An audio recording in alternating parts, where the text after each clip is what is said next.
Please welcome John Flynn.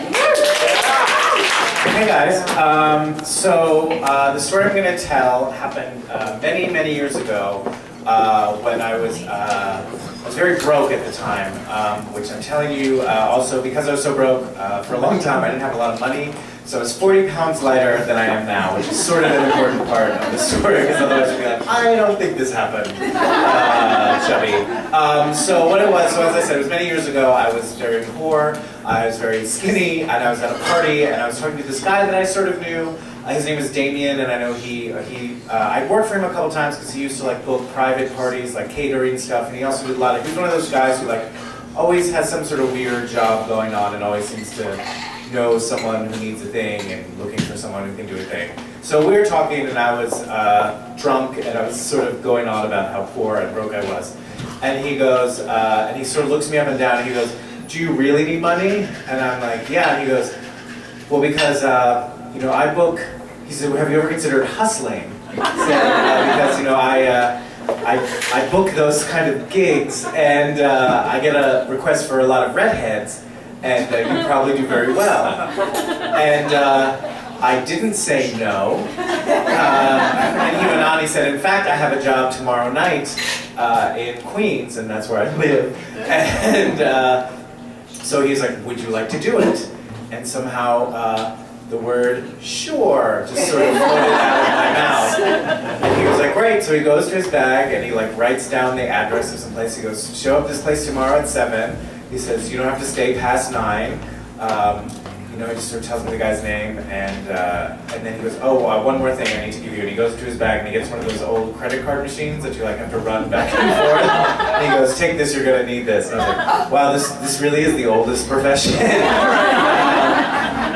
And in that moment, I sort of had that like come to where I was like, oh, wait, this is a terrible idea. This is my life. What am I doing? And I was like, wait a minute. This guy's like, he's not into like weird stuff. Like, nothing crazy is gonna happen. He's like, no, you're gonna be fine. He goes, this guy's pretty tame, and he goes, if things get really weird, you can leave if you want. He won't be able to stop you. He's in his 60s. And I was like, I guess I should have seen that coming. So I go home and I wake up the next morning and I'm like, what am I doing? So I immediately got high, and then I went to the gym because I was like, well, I'm going to work, I need to go to bed.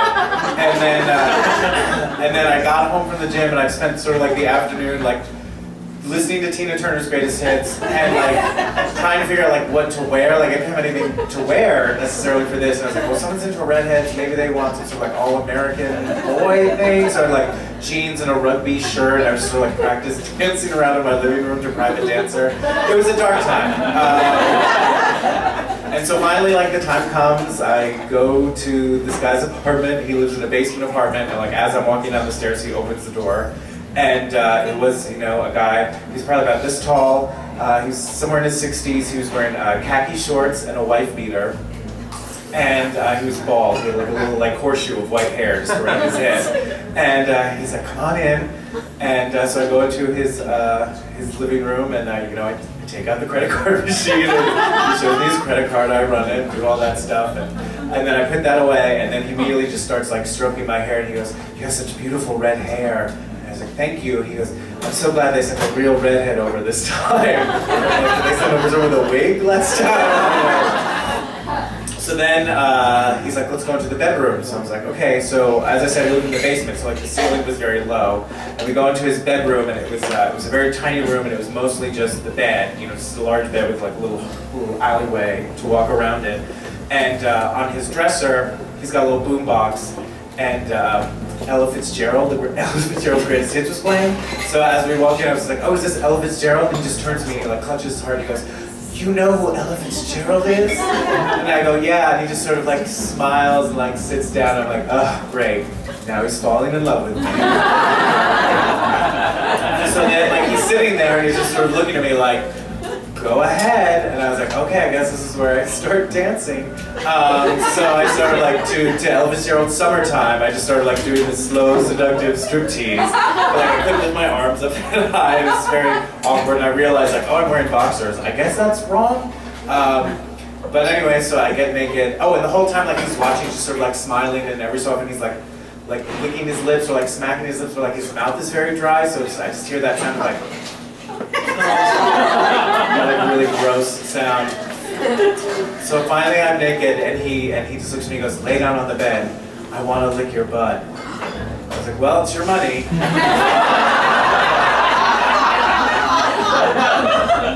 So I lie face down on the bed, and he starts licking my butt, and it just felt like someone was just like smearing cold glue on my butt. I'm just sort of lying there in the sense of like, what have I done with my life? This is horrible. And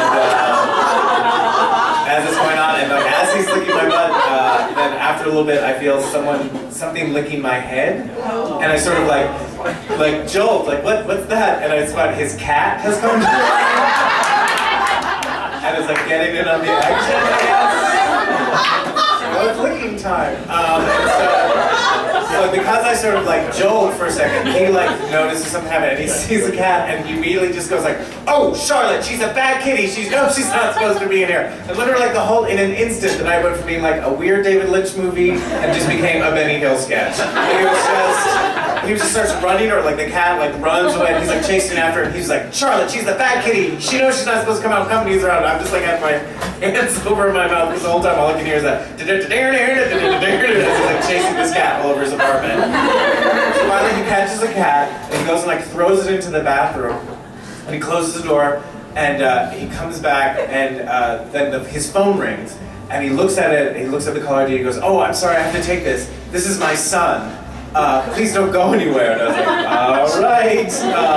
So he gets on the phone with his son, and he was on the phone for he ended up being on the phone for 45 minutes. He would come in every so often and be like, "Please don't go, please, hold on." I was like, "No problem." So I like put on my underwear again, and I'm lying on the bed, and he had a biography of Greta Garbo on his nightstand, so I just started reading that. Which is fascinating creature. And like the CD ended, I pressed play again, and so finally he came back into the room, and he was like very like sad and depressed, and he just sat down at the end of the bed, and I said, "Is everything okay?" And he said, "No," and then he didn't elaborate, and I didn't press it, and then he said, "I'm really sorry, I don't think I'm going to be able to have sex with you tonight." And I was like, "No problem." He did say, "So if you want, I could fuck you with a dildo." And I was like, "You're gonna be all right. Don't worry about that."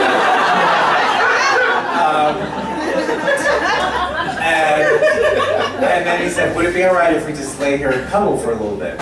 And I was like, "Sure, it's fine with me." So I just sort of like laid on my back, and he just sort of like came here and just sort of like tucked his head on my shoulder and just sort of like was holding me and like stroking my chest hair. And he was like, "You have such beautiful red hair." And I was like, "Thank you."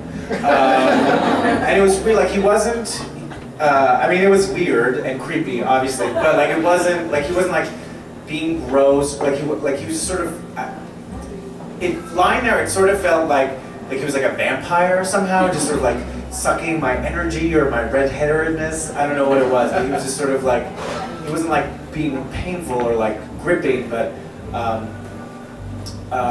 it was weird. And so finally it was around 9 o'clock, and I was like, "I'm sorry, I have to get going right now." And he's like, "Okay, no problem." And we're getting ready, and it's very sweet. And he gave me money for cab fare home. And he said, "You look just like Van Johnson. People must tell you that all the time." And I was like, "Only very old people." But thank you. And that was it. And as I was on my way home, I called my friend Damien, and I told him what happened. I was like, I think we messed. I said, "I think I did it wrong. He just licked my butt and we cuddled." And he's like, "No, that sounds about right." I was like, "Cool." And then he says, "Is this something you'd ever want to do again?" And I was like, "You know what? I'm gonna get out while I'm ahead. No, this was good. Thank you. I don't need to do this again." He's like, "All right, no problem." He goes, "But I do need that credit card machine from you again." So I had to go back to the city to meet him and return that to him. So that is my story, you guys. Thank you all very much.